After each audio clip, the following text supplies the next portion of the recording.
हमने last lecture में पढ़ लिया था कि उपग्रुप क्या होता है और उसकी थ्योरम्स भी की थी। उपग्रुप के ऊपर कुछ क्वेश्चन थे जो मैंने आप लोगों को सेंड कर दिए थे। अगर आपको कोई क्वेश्चन समझ में नहीं आया या किसी एग्जाम्पल में कोई भी डाउट हो तो आप मुझे बता देना, मैं आपको वो समझा दूंगी। बाकी जो एग्जाम्पल्स हमने प्रूफ किए उपग्रुप उसी तरीके से प्रूफ किए जैसे हमने थ्योरम पढ़ी थी। थ्योरम के रिजल्ट से ही हमने सारे क्वेश्चन को प्रूफ किए हैं। अब हमारे इस यूनिट का लास्ट टॉपिक है सहज समुच्चय या फिर सहकुलक। सहज समुच्चय को सहकुलक भी बोलते हैं, तो इन दोनों में से वो किसी भी नाम से डिफाइन हो सकता है। देखिए सहज समुच्चय क्या होता है कि यदि H किसी ग्रुप G का उपग्रुप हो तथा A बिलोंग्स टू G तो समुच्चय AH is equal to AH where H belongs to capital H। ये G में H का वाम सह समुच्चय कहलाता है और इसी प्रकार जो ये समुच्चय G में H का दक्षिण सह समुच्चय कहलाता है। देखिए क्या कह रहा है ये कि मेरे पास एक ग्रुप है G और H क्या है, इस ग्रुप G का उपग्रुप है और A एक एलिमेंट है जो किसका एलिमेंट है, G का एलिमेंट है। आगे बात सुनिए, G एक ग्रुप है, H इस ग्रुप G का एक उपग्रुप है, A है वो इस ग्रुप G का एलिमेंट है। तो एक सेट हम डिफाइन करते हैं AH, जहां पर जो ये A है ये इस ग्रुप G का एलिमेंट है। वो किस तरीके से डिफाइन होगा, AH such that H belongs to capital H, यानी जो ये स्मॉल h है वो किसको बिलोंग करेगा, कैपिटल H को बिलोंग करेगा। तो ये G में क्या कहलाता है, वाम सह समुच्चय कहलाता है H का। आगे बात समझिए, यहाँ जो A है वो वाम तरफ है, इसलिए ये G में H का क्या कहलाता है, वाम सह समुच्चय कहलाता है। और इसी तरीके से आप जब यहाँ पर इस तरीके से डिफाइन करोगे HA, यहाँ किधर की तरफ है, दक्षिण की तरफ है, तो ये इसी तरीके से डिफाइन होगा HA such that small h belongs to capital H। जहाँ ये क्या है, दक्षिण की तरफ है, तो ये क्या कहलाता है, G में H का दक्षिण सह समुच्चय कहलाता है। तो जो सह समुच्चय होते हैं वो इसी तरीके से डिफाइन होते हैं कि आपके पास एक ग्रुप है तो और उस ग्रुप का कोई उपग्रुप दिया हुआ है, ग्रुप का एक एलिमेंट के साथ सह समुच्चय डिफाइन होता है इस तरीके से AH, जहाँ ये स्मॉल h इस उपग्रुप H का एलिमेंट होता है दोनों में ही। अगर A वाम तरफ है तो ये G में H का वाम सह समुच्चय कहलाता है और दक्षिण की दाईं तरफ है तो G में A का दक्षिण सह समुच्चय कहलाता है। क्लियर है। अब हम बात करते हैं कि अगर मेरा तत्समक अवयव हो, यानी E है, G मेरा ग्रुप है और ये ग्रुप की चारों प्रॉपर्टीज को सेटिस्फाई कर रहा है, तो मतलब G में इसका तत्समक अवयव उपस्थित होगा। E क्या है, G का तत्समक अवयव है। अब मैं इस तत्समक अवयव से वाम और दक्षिण सह समुच्चय डिफाइन करती हूँ। तो सबसे पहले देखिए दक्षिण सह समुच्चय इधर डिफाइन करती हूँ तो HE, ये क्या हो जाएगा, small HE such that small h belongs to capital H। देखिए स्मॉल h है वो किसका एलिमेंट है, कैपिटल H का, और H है वो क्या है, G का उपग्रुप है। और कैच कैसा है, अरिक्त उप समुच्चय होता है G का, ये हमने पढ़ा था, यानी H सबसेट भी होता है G का। तो यानी H का हर एक एलिमेंट, उपग्रुप की डेफिनेशन में ये पढ़ा था, H का हर एक एलिमेंट किस में उपस्थित है, G में उपस्थित है। तो जो ये स्मॉल h है वो भी किस में उपस्थित होगा, G में उपस्थित होगा। और G एक ग्रुप है तो वो ग्रुप की चारों प्रॉपर्टीज को सेटिस्फाई कर रहा है। तो तत्समक अवयव के नियम से क्या हो जाएगा, small h such that small h belongs to capital H, यानी ये सिर्फ क्या बचा है, H बचा है। इसी तरीके से अगर मैं इसका वाम सह समुच्चय निकालती हूँ EH, तो यानी ये क्या हो जाएगा, EH such that small h belongs to capital H। वापस से इसी तरीके डेफिनेशन से क्या हो जाएगा, small h such that small h belongs to capital H, यानी ये कैपिटल H। तो यानी इसका क्या मतलब है कि तत्समक अवयव के संगत जो वाम सह समुच्चय H का वाम और दक्षिण सह समुच्चय क्या होता है, H ही होता है, यानी ये बराबर होते हैं। क्लियर है। अब दूसरी, अगर G मेरा एक आबेली ग्रुप है, यानी क्रम विनिमय ग्रुप, आपने पढ़ाई था कि आबेली ग्रुप क्या होता है, मैंने फर्स्ट यूनिट में फर्स्ट स्टार्टिंग में। अगर G मेरा आबेली ग्रुप है तो small AH is equal to क्या हो जाएगा, HA हो जाएगा, जहाँ A G का एलिमेंट होगा और स्मॉल h किसका एलिमेंट होगा, कैपिटल H का एलिमेंट होगा। तो यानी वाम और दक्षिण सह समुच्चय क्या हो जाएंगे, बराबर हो जाएंगे। तो अगर G मेरा क्रम विनिमय ग्रुप है, आबेली ग्रुप है, तो G में जो वाम सह समुच्चय H के वाम और दक्षिण सह समुच्चय क्या होंगे, दोनों बराबर होंगे। ये रिजल्ट ध्यान रखना। अब एक एग्जांपल से हम डिफाइन करते हैं कि सह समुच्चय हम किस तरीके से फाइंड कर सकते हैं। देखिए समूह Z प्लस में 3Z के सभी सहकुलक ज्ञात कीजिए। समूह मैं आपको यहाँ समझा देती हूँ। आपको जो ग्रुप दिया हुआ है वो तो क्या दिया हुआ है, Z प्लस दिया हुआ है, और जो H दिया हुआ है वो क्या दिया हुआ है, 3Z, ये देना है हमें। G में इस H के सभी सहगुणक ज्ञात करने हैं। अब देखिए आपको H3Z दिया हुआ है, आपको ये तो पता ही है Z में एलिमेंट कैसे होते हैं, 0 +, -1 +, -2 +, -3 इस तरीके से। तो H में जो एलिमेंट होंगे वो कैसे होंगे, जो 3 के मल्टीपल होंगे, यानी इसी तरीके से -9 -6 -3 0 3 6 9। क्लियर है, इस तरीके के एलिमेंट होंगे H में, क्योंकि 3Z दिया हुआ है, 3 के मल्टीपल के जो एलिमेंट्स होंगे वो सारे प्लस माइनस वाले H में होंगे।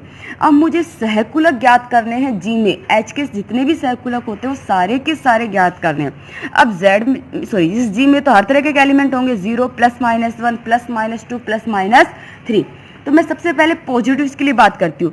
0 किसका एलिमेंट है, G का एलिमेंट है, क्योंकि Z में तो है ना।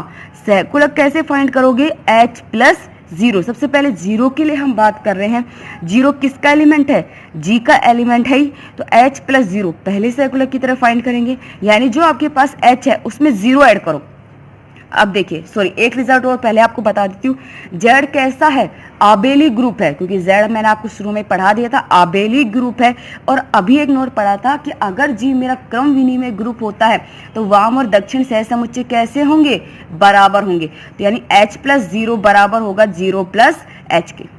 क्लियर है चीज। नाउ अब हम फाइंड करते हैं H + 0। H आपका ये, इसमें 0 ऐड करो।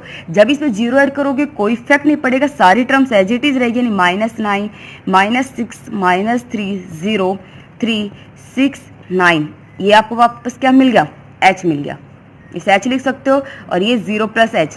क्लियर है। अब हम 1 के याद रखना G के हर एक एलिमेंट से फाइंड करना है आपको। अब मैं फाइंड करती हूँ 1 से, 1 बिलोंग्स टू Z। ठीक है, यानी H +, अब आपको इसमें से समझ में आ जाएगा, मैं आपको नोट से समझा देती हूँ। देखिए रिजल्ट देखिए, आपका H हो गया है। G मेरा ये जो क्रम विनिमय ग्रुप है, तो यानी दक्षिण और वाम और सहसमुच्चय कैसे होंगे, दोनों बराबर होंगे। अब हम H में Z के सहगुणक ज्ञात करते हैं। तो सबसे पहले 0 किसका एलिमेंट है, G का। नाउ H + 0 फाइंड कीजिए, यानी H में 0 ऐड करो, कोई फर्क नहीं पड़ेगा, एज इट इज। ये क्या हो गया, H। अब 1, उसके बाद 0 के बाद क्या है, 1 है, 1 G का एलिमेंट है। H + 1 फाइंड करो, इसका मतलब है कि जो आपके पास H है इस कंप्लीट में 1 को ऐड करो। यहाँ से करोगे तो -8 -5 -2 1 4 7 10। क्लियर है। नाउ 2 किसका एलिमेंट है, G का ही एलिमेंट है, तो H + 2, यानी H में 2 को ऐड करो तो क्या हो गया, -7 -4 -1 2 5 8 11। आगे बात समझिए। नाउ अब 3 के ऊपर बात करते हैं। 3 G का एलिमेंट है, तो H + 3, यानी इस H में 3 को ऐड करो तो यहाँ पे -6 -3 0 3 6 9। अगर आप देखोगे जैसे इसमें 3 को ऐड करोगे आपको वापस से H ही तो मिलेगा 3 की वैल्यूज में, तो यानी जब आपने H + 3 फाइंड किया वो आपको वापस से क्या मिल गया, H ही मिल गया है। आगे बात समझ में। Now 4 belongs to Z। 4 अब 3 के बाद हम बात करते हैं 4 की। 4 भी G का एलिमेंट है, तो H + 4 फाइंड कीजिए, जो क्या होगा -5 -2 1 ऐड करते जाइए इसमें 4 को, ये मिलेगा। देखिए वापस से आपको क्या मिला, H + 1 है और जो H + 4 है सेम है, तो H + 4 किसके बराबर हो गया, H + 1 के। अब बात करते हैं 4 के बाद 5 की। 5 बिलोंग्स टू Z, यानी H में 5 को ऐड कीजिए। जैसे ही H में 5 को ऐड करोगे तो -4 -1 2 5 8 11। ये कौन से एलिमेंट मिल गया आपको, जो H + 2 के थे, उसी तरीके से तो मिल गए यहाँ पे। आगे बात में, तो H + 5 किसके बराबर हो गया, H + 2 के। 6 के लिए फाइंड करो तो H + 6, इसमें 6 को ऐड करते जाइए, -3 0 3 ये हो गया 6 9। आपको वापस से क्या मिल रहा है, H मिल रहा है। अब 7 करोगे तो H + 1, 8 करोगे तो H + 2, फिर आपको फिर वापस से 9 पे क्या मिलेगा, H मिलेगा। तो यानी पॉजिटिव टर्म में से तो ये हो गया आपके पास। इसी तरीके से करते जाओगे, H के बाद H + 1 फिर H + 2, क्योंकि यहाँ देखिए आपके पास H था, H + 1 H + 2, वापस आपको H फाइंड हुआ, फिर H + 1 फिर H + 2, फिर उसके बाद क्या आ गया, H। इसी तरीके से आप 7 लोगे तो H + 1, उसके बाद H + 2 फिर से H। इसी तरीके, ये तो मैंने पॉजिटिव की होगी। अब 0 से इधर की वैल्यूज की बात करती है जो मेरी नेगेटिव, -1 -2। तो देखिए -1 G का एलिमेंट है, तो अब H में -1 को ऐड कीजिए, ये आपके पास H रहा, -10 -7 -4 -1 2 5 8। ये आपकी कौन सी वैल्यूज मिली, जो आपके पास H + 2 की थी। देख लीजिए यहाँ पे -7 से लेके 8 तक की टर्म वही है, आगे वैल्यूज लिखोगे तो मिलेगी, H + 2 के बराबर आया। इसी तरीके से जब आप -2 फाइंड करोगे, तो H में -2 को ऐड कीजिए जो किसके बराबर हो गया, H+1 के। इसी तरीके से जब आप -3 को H में ऐड करोगे तो वापस से क्या मिलेगा, H, -4 से वापस से रिपीट हो जाएगा। आगे बात समझ में, तो यानी आपकी जो वैल्यूज है बस H, H+1 और H+2 इसी तरीके से आ रही है। तो देखिए सहज समुच्चय कैसे, जो 3 के मल्टीपल है वो तो सारे किसके बराबर है, H के, यानी H+0 बराबर H+3 के, ये H+6 के और H+9 के। इसी तरीके से ये वैल्यूज माइनस में भी ऑपरेट होती है, H+-3, H+-6, H+-9। एक ध्यान रखना ये प्लस है तो आप ये जरूर आप ऐसा मत कर देना कि आप यहाँ पर इसकी क्या लिखो, +3 की जगह इसको H-3 कर दो। यहाँ पर प्लस का साइन यहाँ पर हमेशा ही रहेगा, साइन चेंज नहीं होगा, इस चीज़ का आप ध्यान रखिएगा। आगे आपको ये बात समझ में ना क्लियर है। ये तो हो गया H+3 के लिए टर्म। यहाँ देखिए H+1 के बराबर क्या आया था आपका, H+4, ठीक है। यहाँ पर इस तरह एक एक वैल्यू H+7, H+10, यहाँ -2, -5 और -8 ये सारी H+1 के बराबर और H+2 के बराबर ये वैल्यूज। तो यानी आपको Z में H के कितने 3 कुल अलग अलग सहकुलक मिले, H, H+1 और H+2। तो Z में H के केवल 3 विभिन्न सहकुलक है जो है H, H+1 और H+2, क्योंकि आपने देखा। और इसी से आपको Z के सारे एलिमेंट हो जाएंगे। तो G जो कि मेरा Z था उसको क्या लिख सकते हो, अगर आप इन तीनों का यूनियन लोगे तो आपको वो सारे के सारे एलिमेंट मिल जाएंगे। आगे बात समझ में, इसी तरीके से आपको एग्जाम्पल 1 नंबर 2 है। यहाँ मॉडुलो 8 दिया, तो ये तो आपको पता है Z 8 है, 8 एलिमेंट होंगे 0 से लेके 7 तक, ठीक है। मॉडुलो योग 8 दिया हुआ, यानी कोई भी संख्या अगर जोड़ में 8 से ज़्यादा होती है तो उसे 8 से सब्ट्रैक्ट कर देते हैं, उसमें से 8 को सब्ट्रैक्ट कर देते हैं। यही है H, ये दिया हुआ है। इसी तरीके से आपको फाइंड करना है। मैं आपको ये PDF भेज दूंगी, अगर समझ में नहीं आएगा तो आप मुझे बता देना, मैं रिपीट कर दूंगी। मॉडुलो योग 8 है, इस चीज़ का आप लोगों को ध्यान रखना होगा, मैंने डायरेक्ट सोल्व किया है। अब हम अपनी थ्योरम्स पढ़ते हैं कुछ, और इन थ्योरम्स का रिजल्ट भी ध्यान रखना। देखिए क्या है थ्योरम हमारी, यदि H ग्रुप G का कोई उपग्रुप है और small h belongs to capital H, तब मुझे प्रूफ करना है कि H is equal to capital H is equal to small h into capital. देखो ये क्या कह रहा है कि मेरे पास एक ग्रुप है G और उस ग्रुप G का एक उपग्रुप है H। अगर स्मॉल h इस H का कोई अवयव है तो ये कंडीशन मुझे प्रूफ करनी है। स्मॉल h तो किसका, H का ही एलिमेंट और H है। और ये रिजल्ट ध्यान रखना क्योंकि आगे की थ्योरम में भी प्रूफ होगा। देखिए तो मैंने मान लिया कि इस H तो G का उपग्रुप है और स्मॉल h किसका एलिमेंट है, कैपिटल H का। तो मुझे क्या प्रूफ करना है, मैं सिर्फ ये वाला लेके चलती हूँ और इसको लिख दूंगी direct, H into small h is equal to capital H। Clear है। अब मैंने इस कैपिटल H का एक एलिमेंट मान लिया है H1, जो ये H1 है इस H का क्या है, कोई स्वेच्छ अवयव है, कुछ भी हो सकता है।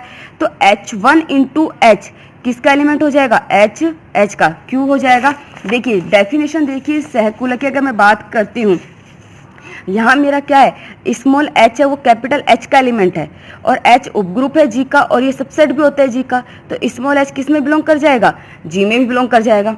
जो मैंने H1 माना है वो किसका एलिमेंट लिया है, H का एलिमेंट लिया है। आगे ये बात समझ में, तो अब H1 इंटू H कर रही हूँ, यानी यहाँ देखिए इस A की जगह तो क्या है, स्मॉल h है और इस कैपिटल H की जगह क्या हो गया, H1।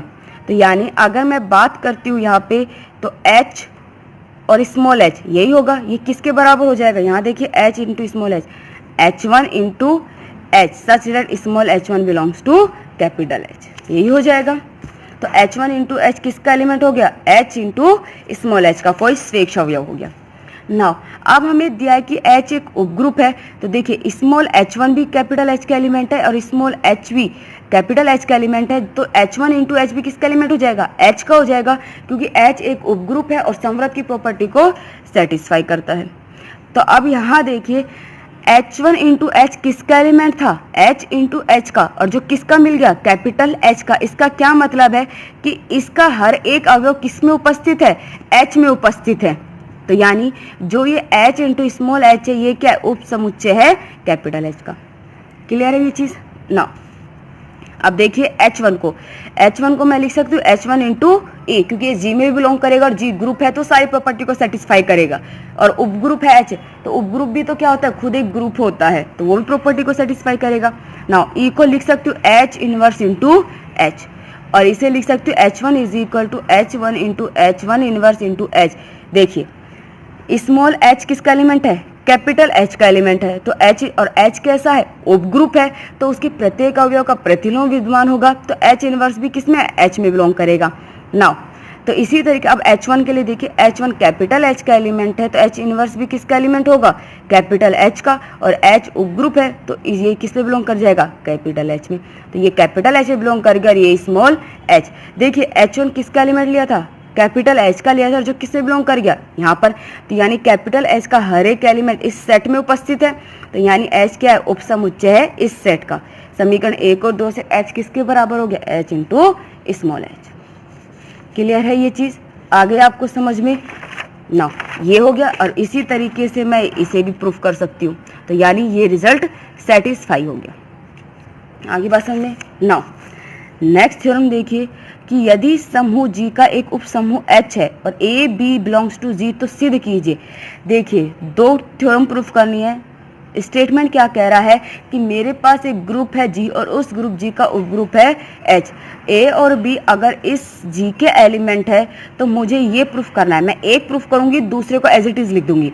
A और B G के एलिमेंट है, तो अगर HA बराबर है HB के, यदि और केवल यदि की कंडीशन है, तो AB इनवर्स किसको बिलोंग करेगा, H को बिलोंग करेगा। ठीक है, अभी जो आपने ये थ्योरम प्रूफ की है, यहाँ एक चीज आप देखिए इधर कि अगर स्मॉल h ग्रुप है और small h belongs to capital H, तो आप HH को लिख सकते हो इसके बराबर। ये यहाँ मैं यूज में लूंगी। तो देखिए यहाँ पे सबसे पहले फर्स्ट मैंने मान लिया कि HA बराबर है HB के, तो मुझे क्या प्रूफ करना है कि AB inverse belongs to capital H। Clear है।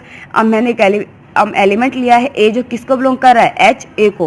क्योंकि HA किसके बराबर है, HB के, तो ये A अगर HA को बिलोंग कर रहा है तो HB को बिलोंग करेगा। इसके दोनों तरफ दाएं पक्षों में B इनवर्स से संक्रिया करा रही, तो AB inverse belongs to HB into B inverse. AB inverse belongs to B किसके एलिमेंट है, G के एलिमेंट है, और G एक उप ग्रुप है, तो वो ग्रुप की सारी प्रॉपर्टीज को सेटिस्फाई कर रहा है, तो साचर्यता नियम से आप लिख सकते हो H into B into B inverse. तत्समक अवयव के नियम से आप इसे लिख सकते हो H इंटू E, और सॉरी प्रतिलोम अवयव के नियम से और तत्समक अवयव के नियम से H, यानी A B इनवर्स किसको बिलोंग कर गया, H को। तो अगर HA बराबर है HB के, तो AB inverse belongs to H। अब मुझे कन्वर्स प्रूफ करना है कि अगर AB inverse belongs to H है, तो मुझे क्या प्रूफ करना है, HA is equal to HB। तो देखिए यहाँ पे AB इनवर्स H को बिलोंग कर रहा है। मैंने जो अभी आपको थ्योरम प्रूफ कराई थी, अगर H उप ग्रुप था, यहाँ पे भी H उप ग्रुप है, कि अगर स्मॉल h बिलोंग करता है कैपिटल H को, तो H किसके बराबर हो गया, H के। यहाँ स्मॉल h की जगह क्या है, AB इनवर्स है, तो इसी थ्योरम को लीजिए, सिर्फ ये वाला पार्ट ले रही हूँ, तो HAB इनवर्स किसके बराबर हो गया, H के। इस इक्वेशन के दोनों पक्षों में दाईं ओर B से संक्रिया कराइए, तो HAB inverse into B is equal to HB। चूंकि A और B G के एलिमेंट हैं और G ग्रुप है, तो ग्रुप की सारी प्रॉपर्टीज को सेटिस्फाई करता है, तो साचर्यता नियम से आप इसे लिख सकते हो HA into B inverse into B is equal to HB। प्रतिलोम अवयव के नियम से ये क्या हो गया, E हो गया है, और तत्समक अवयव के नियम से क्या मिलेगा, HA is equal to HB। तो इसका कन्वर्स ही प्रूफ हो गया कि अगर AB inverse belongs to H, तो HA is equal to HB। और इसी तरीके से मैं दूसरी कंडीशन को प्रूफ कर सकती हूँ। ये दक्षिण सहसमुच्चय था, ये वाम सहसमुच्चय, कि अगर AH is equal to BH, तो इफ यदि और केवल यदि B inverse A belongs to H। यहाँ जो थोड़ा सा चेंज है वो यही होगा कि अगर H उपग्रुप है, तो अगर H उपग्रुप है तो वो ग्रुप की सारी प्रॉपर्टीज को सेटिस्फाई करता है, क्योंकि वो खुद में एक ग्रुप होता है। तो अगर XH का एलिमेंट है, तो उसके हर एक अवयव का प्रतिलोम विद्यमान होगा, X इनवर्स भी H में बिलोंग करेगा। तो अगर AB इनवर्स H में बिलोंग कर रहा है, तो AB इनवर्स का प्रतिलोम भी किससे बिलोंग करेगा, H में, और उत्कर्णीय नियम से क्या हो जाएगा, B इनवर्स का whole inverse into A inverse, यानी B A इनवर्स। क्लियर है। नाउ नेक्स्ट थ्योरम देखिए, किसी समूह के उप समूह के कोई दो दक्षिण या वाम सहकूलक या तो समान होंगे या असंयुक्त होंगे। देखिए ये क्या कह रहा है कि किसी ग्रुप का कोई ग्रुप है, उसका कोई उपग्रुप है, तो उस उपग्रुप के कोई दो दक्षिण सहसमुच्चय या फिर दो वाम सहसमुच्चय या तो बराबर होंगे या फिर असंयुक्त होंगे यानी अलग अलग होंगे।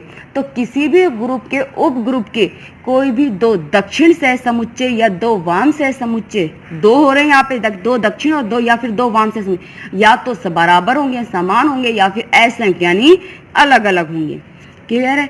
तो देखिए यहाँ पर मैंने मान लिया कि H क्या है, मेरा ग्रुप G का कोई उपग्रुप है, ये मेरा कोई ग्रुप है G और इस ग्रुप G का कोई उपग्रुप है H। साथ में ही मैंने मान लिया कि HA और HB इस ग्रुप G के उपग्रुप H के क्या है, दो दक्षिण सहकुलक है। दक्षिण वाम के लिए करोगे तो AH और BH हो जाएगा। अब मैंने मान लिया कि HA intersection HB is non empty. इसका क्या मतलब है कि जब HA और HB जो कि दो दक्षिण सहकुलक है, जब इनका इंटरसेक्शन ले रहे हो तो कैसा रहा, नॉन एम्प्टी, यानी इन दोनों में कम से कम एक एलिमेंट तो ऐसा है जो क्या है, उभयनिष्ठ है यानी कॉमन है। क्लियर है? तो HA intersection HB is non empty यानी अरिक्त, यानी कम से कम एक एलिमेंट होगा, अर्थात इन दोनों सहकुलक में कम से कम एक अवयव उभयनिष्ठ है। ये मैंने माना है। नाउ अब मैंने मान लिया कि HA का तो एलिमेंट क्या हो गया, H1A और बिलोंग्स टू HA, और H2B किसको बिलोंग करेगा, HB को। दोनों क्या है, समान अवयव हैं। मैं समान अवयव मानकर चल रही हूँ, यानी H1A is equal to H2B, जहाँ H1 और H2 किसको बिलोंग करेंगे, H को। ना यहाँ पे ये देखिए मैंने B is equal to H2 inverse इधर नहीं लिया, यहाँ पे क्या किया, दोनों इक्वेशन में जो बाईं तरफ है H2 इनवर्स से संक्रिया कराई है, तो प्रतिलोम से A मिलेगा, तत्समक से B रह जाएगा। आगे बात समझे? आप ऐसा मत कर देना कि इसको अपोन में H2 और ऊपर ले गए तो H2 इनवर्स। इस इक्वेशन के दोनों पक्षों में मैंने बाईं ओर H2 इनवर्स से संक्रिया कराई है, इस चीज का ध्यान रखना। क्लियर है? तो इसे सोल्व कर लोगे तो आपको B मिल जाएगा H2 इनवर्स ऑफ H1A। अब दोनों तरफ बाईं पक्षों में H से ऑपरेट कर दीजिए, तो HB is equal to H into H2 inverse of H1A, HB is equal to H of H2 inverse H1A, या फिर HB is equal to H H2 inverse H1 into A। देखिए अब H1 H का element है, H2 भी H का element है, H उपग्रुप है तो इसके अवयव को प्रतिलोम विद्यमान होगा, तो यानी H2 भी किसका इनवर्स भी किसका एलिमेंट होगा, H का। तो H2 इनवर्स H का एलिमेंट है, H1 भी H का एलिमेंट है, तो H2 इनवर्स H1 भी किसको बिलोंग कर गया, H को। और जो आपने ये थ्योरम पढ़ी थी कि अगर small h belongs to capital H तो H किसके बराबर हो गया, H के। तो यहाँ स्मॉल h की जगह क्या हो है, H2 इनवर्स H1, तो ये क्या हो जाएगा, H H2 inverse H1 is equal to H। ये किसके बराबर हो, H के। तो HB is equal to H के। देखिए जब ये दोनों ही कैसे हैं, असंयुक्त है, तो इनमें कोई भी अवयव असंयुक्त नहीं, हम समान लेके चले थे, ठीक है, कि अगर तो कैसे मिल गए, दोनों दक्षिण सहकुलक समान मिल गए। तो यानी जब HA intersection HB is non empty, यानी दोनों सहकुलक अगर असंयुक्त नहीं है तो दोनों दक्षिण सहकुलक कैसे मिलेंगे, समान मिलेंगे। अर्थात यदि H में कोई सहकुलक असंयुक्त नहीं, क्योंकि दोनों में कम से कम एक अवयव उभयनिष्ठ है, सेम है, तो अलग तो हुए ही नहीं, तो दोनों सहकुलक समान। इसी प्रकार हम वाम सहकुलकों के लिए भी प्रूफ कर सकते हैं। ठीक है, अब इस यूनिट के आपके लास्ट थ्योरम बची सब ग्रुप के ऊपर लैग्रांज थ्योरम, जो इंपॉर्टेंट थ्योरम है, और उसके बाद ये फर्स्ट यूनिट आपकी कंप्लीट हो जाएगी। और कल मैंने आपको सब ग्रुप्स के उप ग्रुप के एग्जाम्पल्स भेज दिए थे। अगर किसी थ्योरम या एग्जाम्पल्स क्वेश्चंस में कोई भी डाउट है, समझ में नहीं आया तो बता देना, मैं आपको फिर से रिपीट कर दूंगी। अदरवाइज कल वो लास्ट थ्योरम इस यूनिट की कंप्लीट करके ये यूनिट हमारी कंप्लीट हो जाएगी और उसके बाद हम सेकंड यूनिट अपनी स्टार्ट करेंगे। ठीक है, बस लास्ट थ्योरम बची है। तो अगर आपको इस यूनिट में कहीं पर भी किसी में भी कोई भी डाउट हो तो आप मुझे बता देना, मैं आपको समझा दूंगी।